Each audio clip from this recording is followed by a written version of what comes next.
All right, guys, welcome back to the subscriber game. This is our original subscriber game, and just kind of checking out what's going on here. We're still streaming troops forward, but it does look like we have some island seizure here from Gascoigne, which is great. Again, occupying all these little islands. I found, if you look at my another 500 game, we let North California up here capture a lot of these islands, including Hawaii, and we regretted it because it gave them eyes deep into our territory. So I do love um, seeing people coming out here and taking these territories. Um, you know, the sheer distance that we're having to send our troops through the water um, has really delayed stuff a lot. But here's the thing: it's like stuffing tennis balls into a tube. You push one in, nothing comes out the other side. You push another one in, nothing comes out the other side. But once you get like 5 or 6 in there, then when you push one in, one falls out the other side. You push another one in, one more falls out the other side.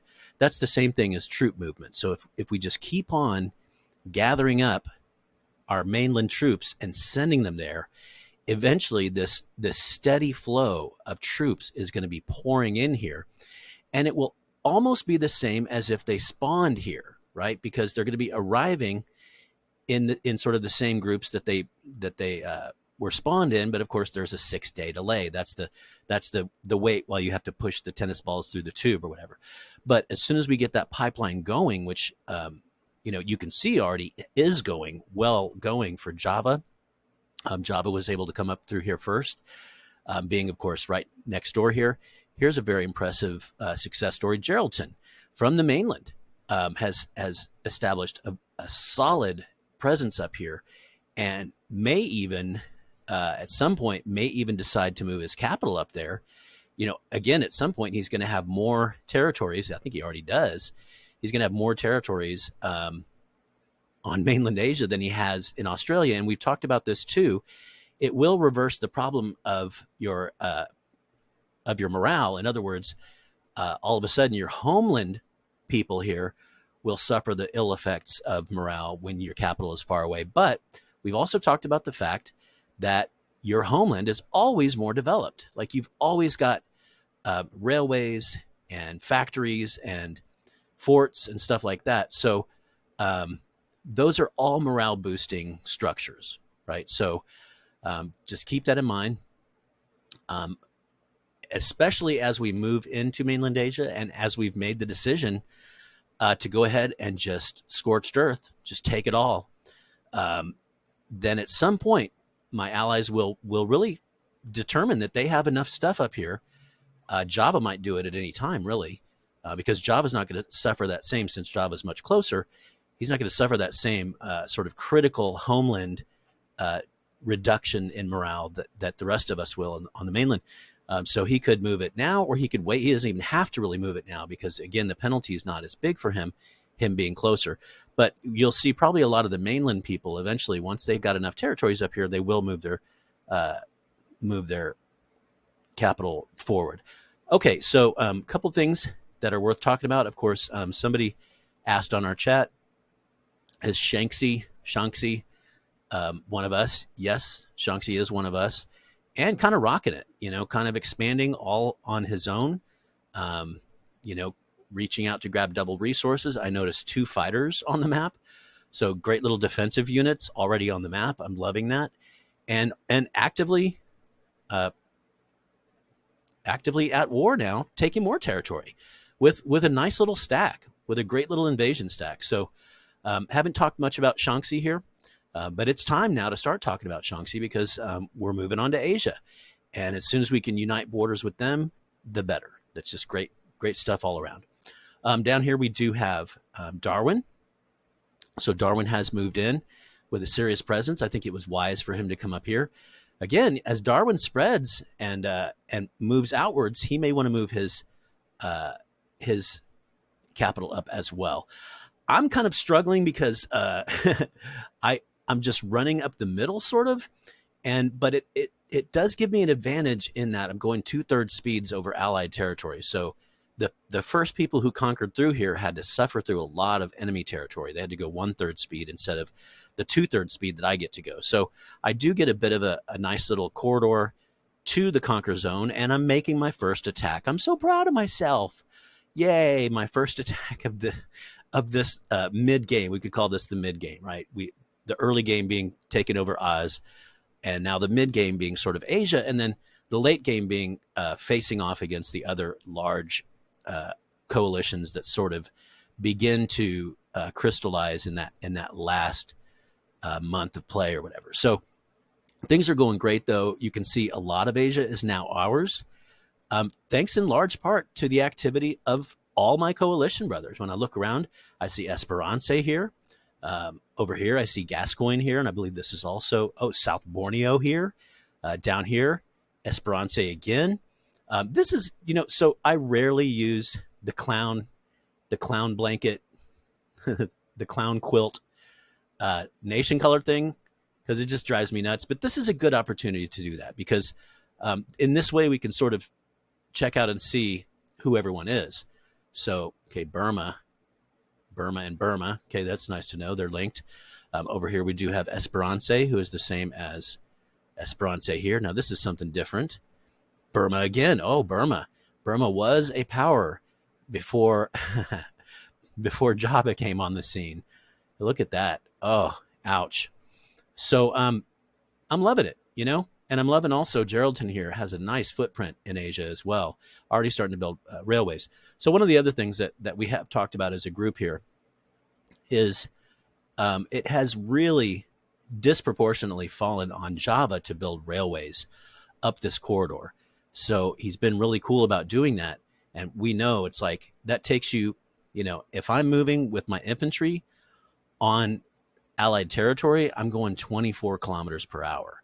Just by building a railway, he ups it to 70.5 kilometers per hour. So it's just a huge, huge difference. It's that sort of expressway, and we're still not done building it.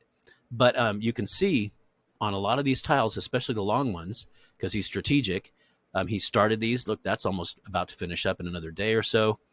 And so a lot of these long ones, he's built that. So we did announce in our coalition chat, yeah, there you go.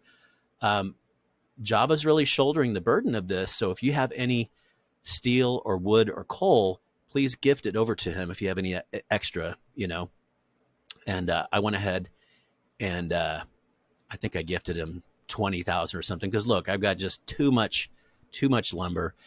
And then of course I have possession of this because of that excess in lumber. I was able to build a harbor here pretty quickly, which helps us to get off our boats twice as fast. And now, of course, I'm building a railway here as well.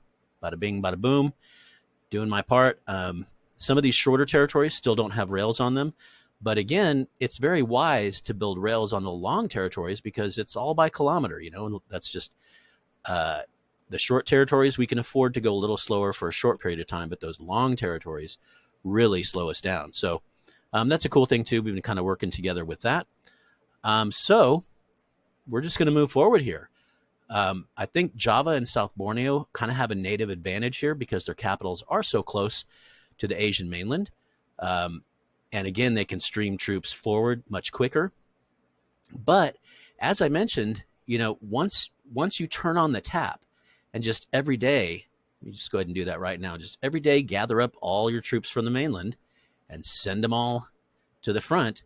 And once you do that for long enough, then it just becomes a steady stream that will deliver tons of troops directly to the front and just continuously, right? Continuously.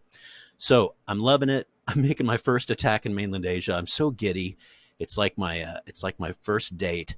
I'm just super excited. So ridiculous. These guys, man, I think they're down to like 50 morale or something. Let's see. No, 70, not bad. So, they do regain morale on Allied territory. So they have been, that's another thing Java has been doing, whether he knows it or not, is providing a relatively high morale corridor for our troops to be walking on and increasing their own morale at each day change. So thank you for that, Java, as well. Also, another thing that might be unintentional is, of course, when these railways complete, they will give those territories a +7 morale, which will make them even better for the troops passing through them. Somewhere on this map, I've got like, I feel like I want to say I've got like 8 cruisers, but you know, all I ever see are just these dots moving over here. But the cruisers should be rallying. If I've done my job, they should be rallying here. So I've got 2 that are now kind of within, I don't know, spitting distance of any kind of front. I decided not to send them into this this bay, but rather over here because of obvious reasons, right? I mean, there's just nothing more to be done over here. This is far away from anything I'll be getting to over here. So I may use it to harass the eastern portion of India here. We'll see what happens. But anyway, just wanted to check in here. I think it's been 2 days since I did one of these videos. And I realized also, like, you know, just because I'm not doing something in Asia, you know, Esperance is, Gascoigne is, Darwin is, Java is, South Borneo is, you know, so sorry about that. I can't help but be a little bit myopic, right? Because again, I think I mentioned in a previous video, like I see what I see, you know, and I see things growing, but I can't really speak concisely about it because someone else is the agent that's doing that. But I certainly, once it becomes obvious like this, I certainly can point it out and just say, bravo, Java, well done, keeping his borders tight, right? Conquering over, taking care of business over here, using his navy. I love it. And yeah, doing great. Looks like he's basically closing a war over here. Gascoigne coming in with a little bit of support.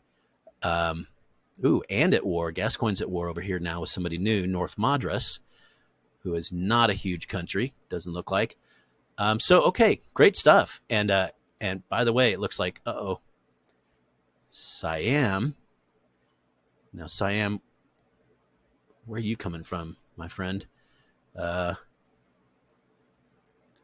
is Siam? I'm losing my damn mind. Here's Java.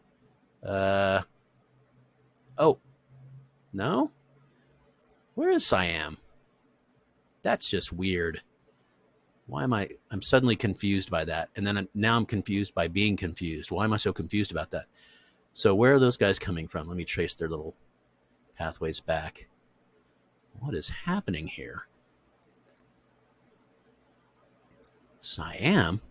Where are you coming from, bro? No, that's not. Okay. I'm just tracing the wrong arrow.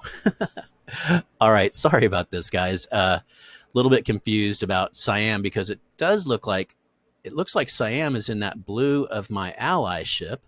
Let's see if sometimes the cursor is weird and it won't let me select it. There we go. Click on Siam. Click over here. Take me to your country. Oh, that's Siam. Siam was the guy who, yeah, holy cow, he's still holding on. And it looks like he will hold on. Oh my goodness. Wow. And he is an ally. And if he's an ally, that means he's probably a viewer. Wow. Holy moly. I will say it does kind of look like Siam might grab this double fish here out from under Gascoigne.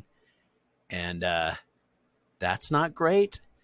But I don't know what's going on over here. I leave that to my allies to figure out.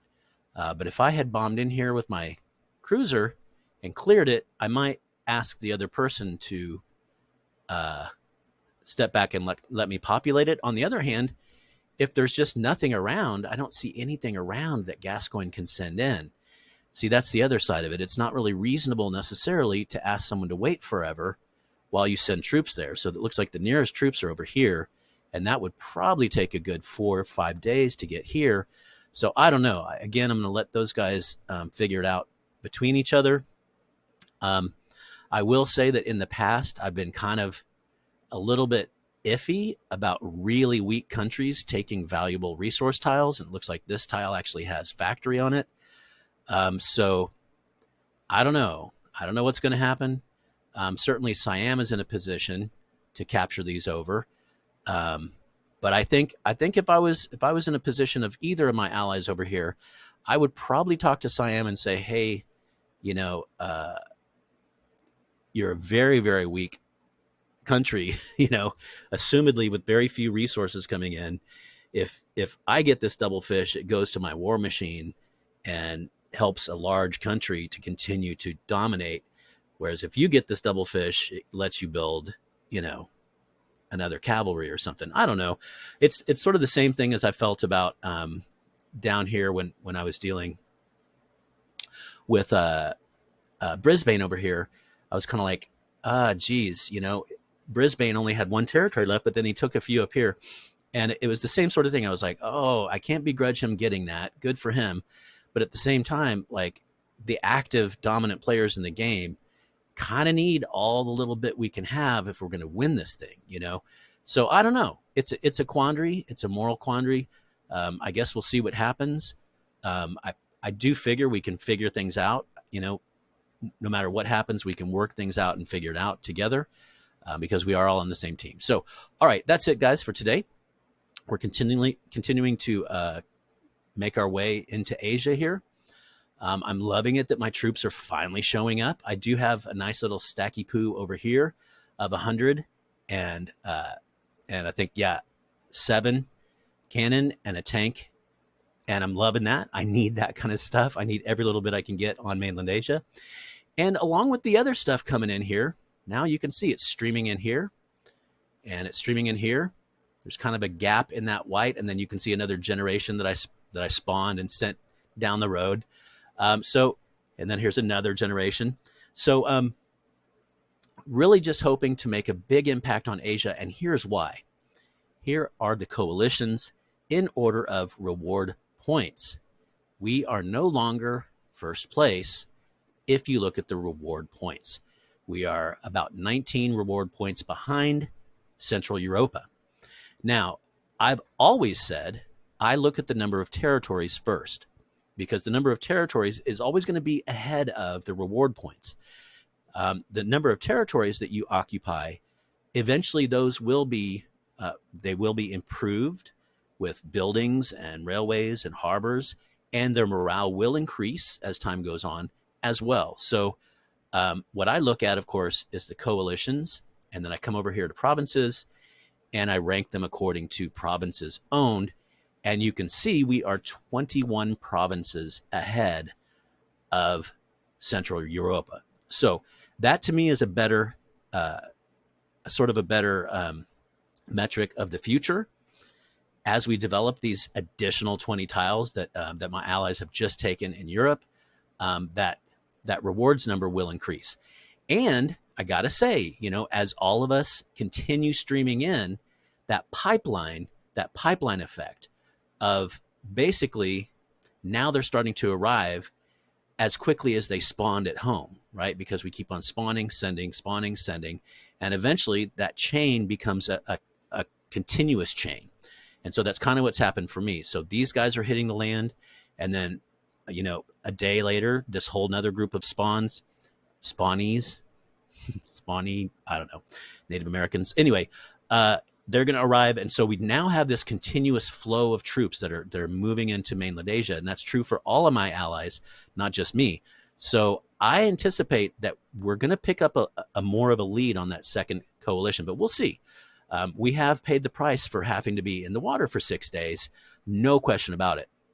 So, but we've risen to that challenge, and I think we're facing it, and I think we're succeeding. So I'm super happy. Let's go ahead and end this for the time being, and we'll come back when we've got more Asia covered in either blue or green, right? And I'll see y'all next time. Adios, mi amigos.